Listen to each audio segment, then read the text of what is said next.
Hello everybody, this is Dee and welcome back to my channel, Dee Plans and Budgets.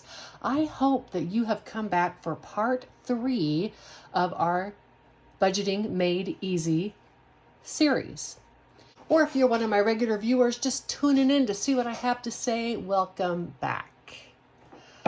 If you have not already, I would love it if you would subscribe to my channel, throw a like down below, comment, definitely ask a question if you have one.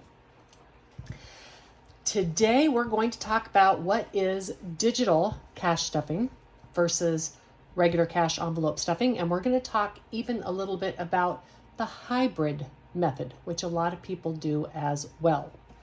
Let us begin with the difference between digital cash stuffing and cash stuffing. Digital cash stuffing can be accomplished in a couple of different ways. I personally use prop money. So if you look at this money and you look at it closely, let me hold it up to the camera, you will notice that it says for motion picture use only. It has the word copy on it. Some of them are different. This one has motion picture use only up here, and then it says copy over here, and it feels very different. So it's front and back. It's a really nice method to use. It's fairly inexpensive. You can find it on Amazon. Just search for prop money. I am not going to put any links down in the description because I don't sell stuff on Amazon. So, just find prop money, figure out the one that you want to buy, get the cheapest. You do want to make sure that you research a little bit and get life-size prop money. You can also make your own simply by cutting pieces of paper and writing denominations on there. Or there are tons of options on Etsy where you can do a digital download for like $2 and print and cut your own. I prefer this because it comes print and cut. It looks like real money, both front and back. I know some people are saying, but that's just silly. You're just putting fake money into an envelope. Well, it's not silly because this fake money is keeping track of the money that I have already spent. I will go through my actual envelopes and what they look like with you in just a moment. But first, let's just talk quickly about how we would do this process using prop money. Just like when we had the cash envelope systems, remember, and this was our thing, and we decided that the first one was going to be food. I would come in here, well, I guess I'd count it first. 51, 52, 20, 40, 60, 83, 20, 40, 60, 84, 20, 40, 60, 70, 80, 90, 500, 5, 10, 15, 20, 1, 2, 3, 4, and 5. Now, I would do this the same way that I did my other cash stuffing. I had $200 for groceries, so I would put this in the bag, or in my envelope. I had $100 for gas, 20, 40, 60, 81. So I'd put $100 in my gas envelope. I had 50 for eating out, 20, 30, 40, 5, and 50. I put that in that envelope. I had 75 in my housing envelope, 20, 40, 60, 75. Shampoo, conditioner, razors, shave cream, all that fun stuff. And the last was my spending, and I had that in my spending envelope. In addition, on all of these envelopes, I would use my trackers. So I would fill these trackers out. Let me fill these out and I'll be right back. All right, so these trackers are all filled out. If you had envelopes like this, you could use a Sharpie and put them on the back. I would just have these trackers in my envelopes. So the big difference between this system and the other system is, of course, do not attempt to take your fake prop money or the money you printed off of Etsy or your pieces of paper. Don't attempt to take this to the store and try to spend it. That's called trying to pass counterfeit bills. It won't go well, I promise you. You're not taking this to the store. But what you are doing is before you go to the store, you're looking at this envelope and you're saying, oh, I have $200 I can spend at the store. All right, maybe you even keep this in your wallet so you don't have to check it at home. And then you waddle off to the store waddle like a duck, I don't know. Then you hop in your car or get on your bike or walk down to the store and you spend your grocery monies. Now, let's say you spent only $50. You come home and you get this little envelope out and you track on here. You started this on 7/4, which was Financial Independence Day. And on the 5th, you went down and you spent $50 just like before. You have $150 left. You take one of these 50s out and you put this money back in your envelope. Now, what I do in addition, and I'm going to show you that in a minute, is I keep all my spent money in a different place until the end of the month. We're going to keep this in the back. Then, perhaps, I went and I got some gas. And I spent $20 on gas. I would first, before I went to get gas, I'd make sure I have money in my gas envelope, or I'm carrying this in my purse. And I go out, let's say it's the 8th, and I get gas for $20. I take this out. I now have $80 left in my envelope.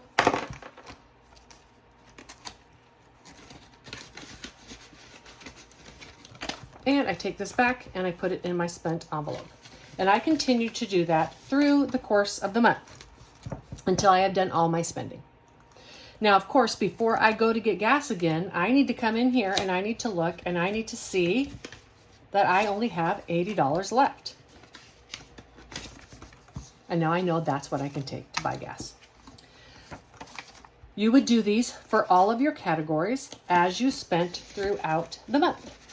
So in your eat out, your tracker would be in your eat out, and your prop money would be in there, and you would have your tracker in there, and your spending cash, you would have your tracker in there. I'm going to be honest with you, this type, using this prop money and stuff, appeals to people like me who like a really tactile experience. It's also fun. Playing with this fake money is fun. And I'm going to tell you, it's very motivating. It's really hard for me to part with this fake money as well. Let me get my actual envelopes out. So these are my envelopes. I've made them pretty because I like to make pretty things. These are my categories. And this is where my spent money is. One of the things that's really nice for me about this system is when I don't spend money at the grocery store, or I don't spend it on cleaning products or miscellaneous items or going to a state park for the day or on crafting or on spending.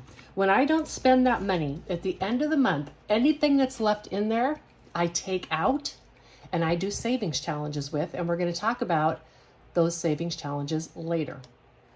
That motivates me because I want to see little fake bills left in this binder at the end of the month. Here you can see my trackers with my real life tracking of what I have spent. Another thing that's really good about using this prop money is I can go at any time, look at this pile. This is what I've already spent this month. So instead of just having this be digits on my credit card statement or swipes on my credit card, I look at this and I realize I have spent money. No, this is not real money, but you know what? Real money is just paper as well. It's the value you put to it. I back every single dollar in prop money with actual money in the bank. I'm going to say that again. I don't just take prop money out and pretend to put it in and pretend to take it out. This is actually backed by money in the bank. So if I take $50 out of my food budget, I'm paying that to my credit card. That money is spent. It is gone. Therefore, I find this prop money to be extremely motivated for me to keep my spending in check. The other way that a person can do digital is to not even use prop money. Some people, it just may be too much for them, right? They may be, this is just too silly. I am not going to put fake money in envelopes and play with fake money. Ain't nobody got time for that. It's stupid. I don't want to do it. That's fine. If that's your opinion, don't play with fake money. It's your budget. You can do it any way you want to. But then I recommend that you continue to track. I recommend you track whether you use real money, prop money, or no money at all. I recommend you track 2 ways. I keep one sheet where I track all of my expenses, and then I also track on these trackers. I showed you some in my real life budget. I know of budgeters that have the envelopes because when they first started, they needed the discipline of taking all the cash out of the bank. They graduated from that. They didn't want to do prop money, but they keep their trackers in their envelopes.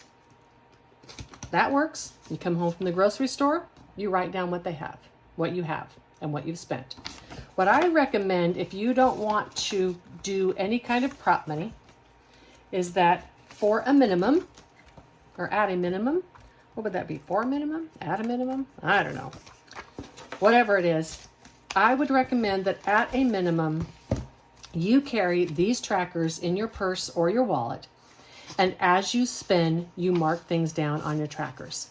So you went to the store, you spent $25 on bug spray, and now you have $50 left in this category. And then you went back to the grocery store and you spent another $25 on groceries. You have $125 back in this category. Then when you get ready to pull into the McDonald's drive-thru, you pull these out. You're like, ooh, I have my full $50 eating out budget. I can order what I need from McDonald's drive-thru today. Or maybe you decide you need to order something that costs $200 off of Amazon. You pull out your tracker and you realize you only have $100. You're going to have to do some saving for that product. So at the minimum, I am going to say that you should keep these trackers. Again, if you do not possess the discipline to do your budget and track everything you've spent, and if you have that credit card on you and you're just going to spend it anyhow, then please do the actual cash with real cash and leave the credit card at home. Even if that is your case right now and it's very inconvenient to be running back and forth to the bank, to be using cash, I will tell you that once tracking and spending and thinking about what you're spending and budgeting and reviewing your budget and all of that, once it gets to be habitual, you're going to start having more discipline.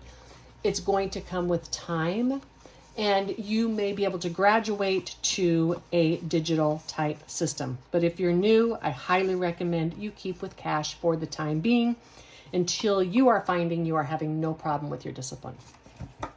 The next thing I want to talk a little bit about is your hybrid system. And the hybrid system, I'll be right back. I'm going to get a binder. Because I use prop money, I don't have any binders that actually have the real hybrid system in them. But let me show you what that might look like. So let's say this savings challenge was all complete and there's real cash in here, and it's 10, 25, 35, 45, 55, 65, 66, 67, 68, 69, and $70. And I have $70 here, and I know I'm not going to need this for a long time.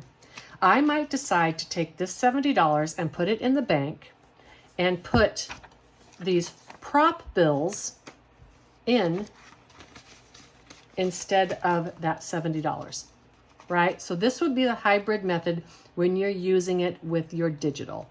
This money, once you get so much at home, you may not want to keep it at home anymore, and you also may want to put it in the bank where it is earning you a high percentage of interest. So you would take this to the bank, you would put it in the bank, and then this, you know, is represented by prop money.